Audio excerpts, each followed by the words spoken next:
හොව් පොඩින් පොඩි කතාවක් කියලා යන්න ආවේ. ඉතින් මම මේක හොඳට හිතලා ගත්ත තීරණයක්. මං ආයේ මේක වෙනස් කරන්නෙත් නැහැ. මේක මට ඇත්තටම අවුල්. ඒත් කරන්න දෙයක් නැහැ. මම දන්නවා මේකින්ද සමහර කට්ටිය දුක් වෙයි, සමහර අය සතුටු වෙයි.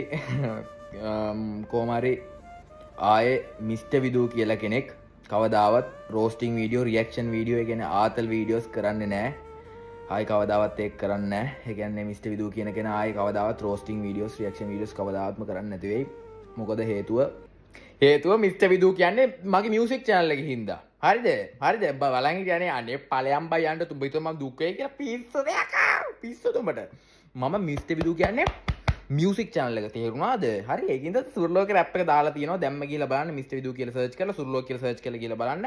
ඔයත් රැපර් වුණා නම් ඔයාගේ ගොබ්බයාලුවත් මෙන්ෂන් කරන්න. මොකද අපිට එයාවත් රවට්ටන්න පුළුවන්. හරි? විදු එකේ තමයි රෝස්ටිං වීඩියෝස්, රියැක්ෂන් වීඩියෝස් ඔක්කොම දාන්නේ විදු කියන channel එකේ. මිස්ටර් විදු එකේ දාන්නේ අපි රැප්. අපි ඉන්නේ සුර්ලෝකෙ මෙහෙ ආවේ මැරිලා ගොබ්බයාලුව මෙන්ෂන් කරන්න යන්න. එයාවත් රවට්ටමු.